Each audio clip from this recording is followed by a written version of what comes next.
How's it going, everyone? Welcome to Stretford Paddock. Today we're going to be doing a quick paper review, basically looking around all the papers, the ones, and looking at what's good news, what's nonsense, and pretty much everything in between, really.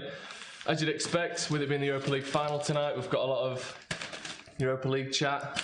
Sarri basically kicking his cap around everywhere like a little schoolboy, getting annoyed at, I think, was it David Luiz and Higuain probably fighting for who can get the best contract at Real Madrid next season. Probably won't be Higuain after his history there. Essentially, it's a lot of European talk, isn't it? Which may be something to explain why there hasn't been quite so much transfer news for United today. Maybe when there's actual news to report, the made-up transfer stuff takes a back seat for a while. Who knows? That's not for me to say, really. Our first big story of the day, we're talking, this one's in the MEN. This is Charlotte Dunker, and she's saying that, quoting Teddy Sheringham here, saying that Ollie should target leader Maguire. Basically talking about Harry Maguire, of course, from Leicester. Sheringham says, "I think Maguire is the one for me. He's got great leadership qualities and a real calming influence. He's very similar to Rio Ferdinand." I think he's definitely got leadership qualities. He looked one of England's best players in the World Cup last summer. Again, he's shown himself to be a top player at Leicester this season. There's always been talks about maybe he hasn't got quite enough pace playing at that top level. How would he have fared against the likes of Messi, Di Maria, Mbappe this season? Will he be exposed in that regard? It's hard to know. It's one of the things that's hard to know. Without him taking this step up to a top team, we'll never really know. The scrutiny you get at Leicester is one thing, but the scrutiny you get at United is a whole other world. So if he did make that step to United, those little flaws in his game, those little problems that maybe at the minute are brushed over because Leicester are expected to concede 50 goals a season, they would be highlighted and they would stand out a mile when he's playing at United. Showing him, again, comparing him to Rio Ferdinand, I don't necessarily see that. I think Ferdinand relied on his pace quite a lot. He was brilliant on the ball, which I think Maguire is.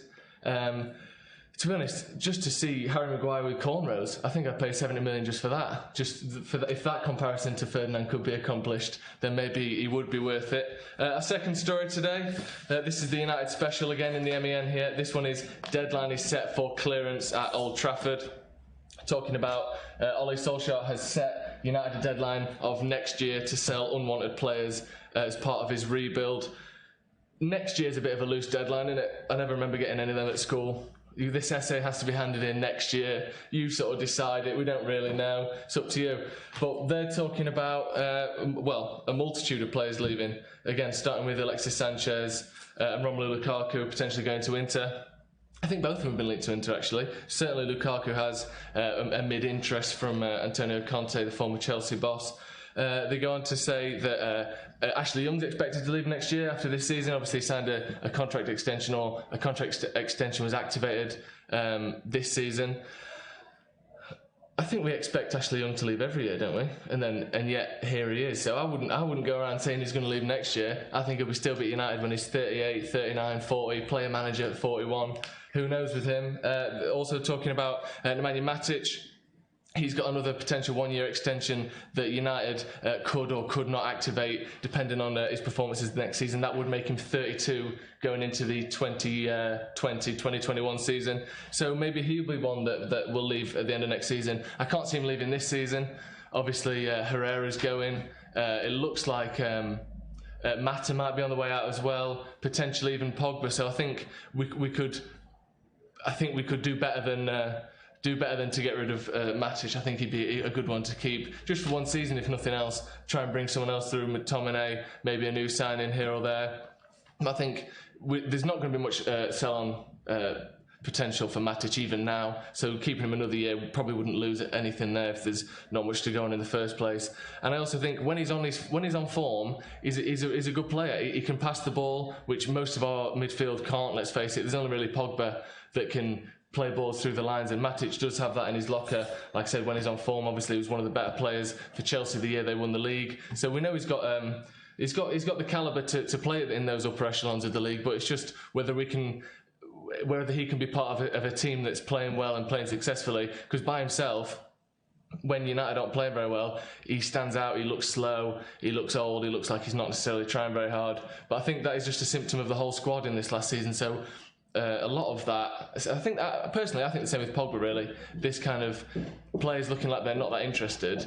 That's a club-wide problem at the moment. That's not just individual players get given this sort of title of being lazy or this or that, but I think all players want to win, and when they're not winning, they struggle to feel motivated. Like pretty much anyone in any job, obviously, 300 grand a week should really help with the motivation a little bit. I think if I was being paid 300 grand a week, I'd struggle to lose motivation, but there you go. Next on the list is Tuanzebe, who could force out Jones or Smalling, so maybe one of Jones or Smalling will be leaving next year as well.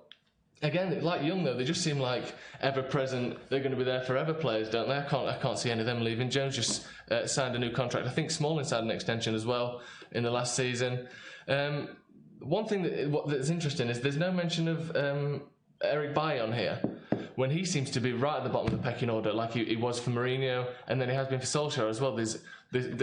It's a strange one because to me, he's probably our most technically gifted defender that we've got at the club, I would say. He's assertive, he's dominant in the air, he's quick, he gets into tackles, he's very sort of front foot ready, which is great for the Premier League, great for the Champions League, and yet somehow he can't get a game.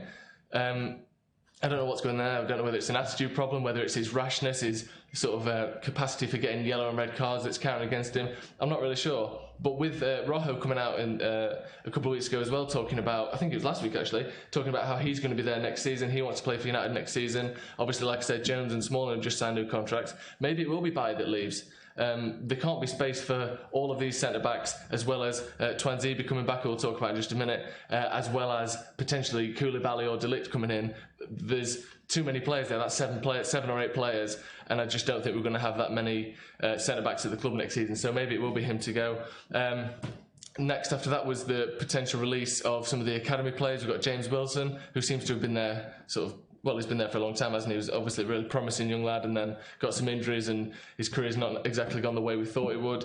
Regan Poole as well may be released. And also talking about United trying to sell Fosu Mensah and Borthwick Jackson as well, maybe trying to get a bit of money back from them. Again, that seems a bit disappointing with Fosu Mensah because he's one of those players that you look at him, he seems to have everything. He's quick, he's decisive, he's good on the ball, but then reports coming back from, I think it was Palace that he was at, that it wasn't necessarily the player we thought it was going to be, and obviously he's not managed to get in the United team, so maybe that seems like a shame to lose him, but if that's what they're looking at, then maybe we'll be signing someone else in that position. So they're the players we're looking to get rid of. Again, it's a bit of a vague timeline, so who exactly knows which one of those players will be going and when they'll be going. We'll have to see with that one. Next up, again, this one's in the MEN. We've got Tuanzebe talk this time. Tuanzebe is ready to fulfil his undoubted potential. He's been obviously one of the stars of the show for Aston Villa this season on loan. Was one of their better players as they've come up to the Premier League through the playoffs at the weekend. And again, it's just talking about, can he come back into the squad and get a spot in the first team? I think everyone knows that centre back's a position we're struggling with. And they're talking here saying an overcast summer day in Wigan with United supporters, all 5,400 of them have gathered for Jose Mourinho's away day inauguration. 22 players participate in Mourinho's opener, but he's the last outfield entrant who makes the biggest impression on him. Axel Tuanzebe replaces the crowd-pleasing debutant Eric Bailly with 8 minutes left on the clock, and Mourinho has seen enough. That was the game when Mourinho went on to say how, with some players, 10 minutes is enough to see quite how talented they are, talking about Tuanzebe. I think he then played him 5 times in the next 18 months. So there's obvious potential there, but I wonder why Mourinho never played him or didn't play him as much as he suggested he would do. Because obviously a statement like that from someone like Mourinho, you think that would be backed up with appearances, but that never happened. But hopefully he can come back. He's clearly grown as a player. His stature, his confidence at Aston Villa. Would it be worth loaning him back to Aston Villa for a season if Solskjaer thinks we just need one centre-back and we're targeting someone like Koulibaly or like De Ligt? Maybe it'd be worth loaning him back to Aston Villa for a season potentially. What do you think to that idea? Let me know in the comments. Obviously we're going live today, so you can have a chat in the comments. We'll be doing a bit of comment questions later on.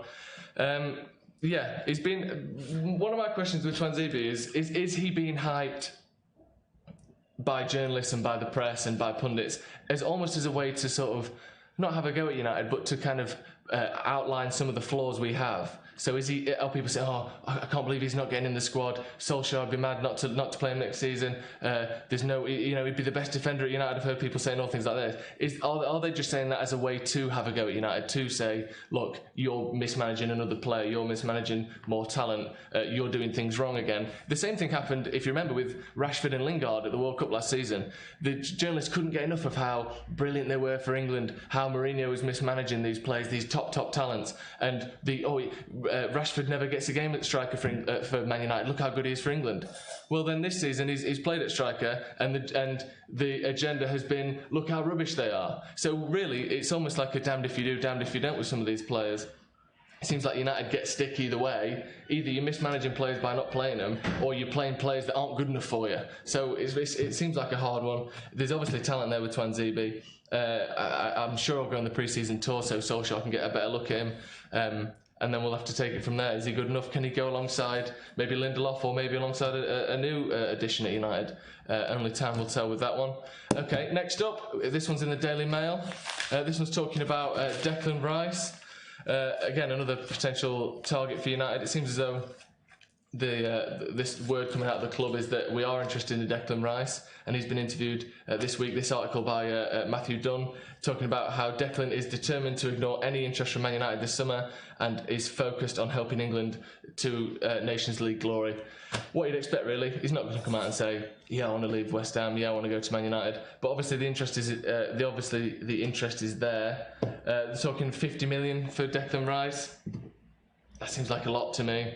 He's had one season at a team that sort of, I wouldn't say they overachieved, but they did quite well. They sort of did what you'd expect for West Ham, kind of a mid-table team. I don't know what his standout qualities are. He's one of those players that it's difficult for him, really. It's not. It's a lot of people in this position. Michael Carrick had it for a long time, where what does he have to do for you to see how good he is?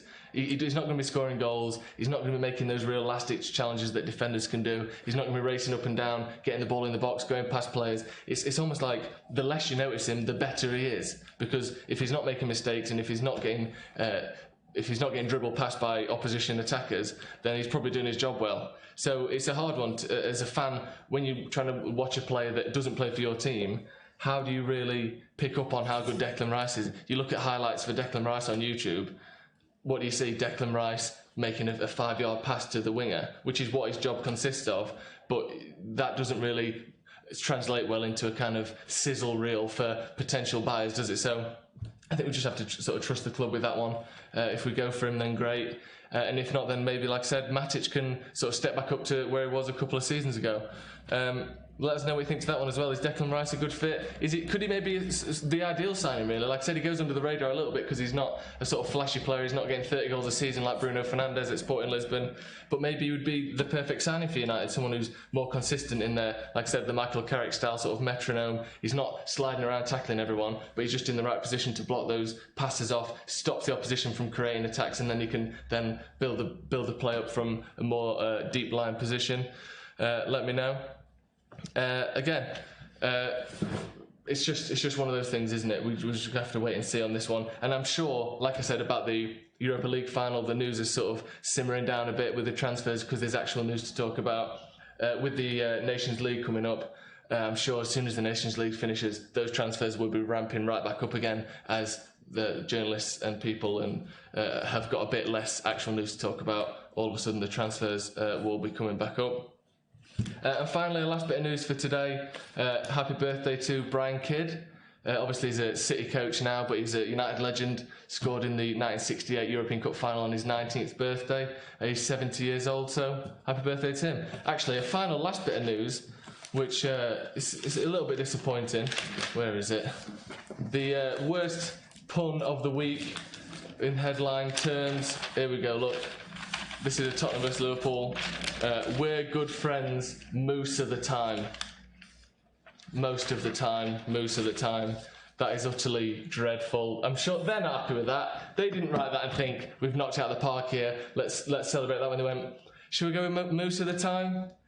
Yeah, let's just write that, and then hopefully no one will notice it. Well, I've noticed it. Most of the time is my worst pun of the day. Finally, a couple of questions from the YouTube chat here. Someone saying here, don't really rate Rice, good but not great. Again, I think that goes back to my point of how do you even rate a player that plays in that position? He's not flashy, he's not going to be on the highlight reels. You just have to hope that the scouting network is doing its job. Okay, right. Thank you very much for tuning in. We'll hopefully be doing more of these paper reviews. Let us know what you think in the comments below to any of these stories we've been talking about today, and we'll see you next time.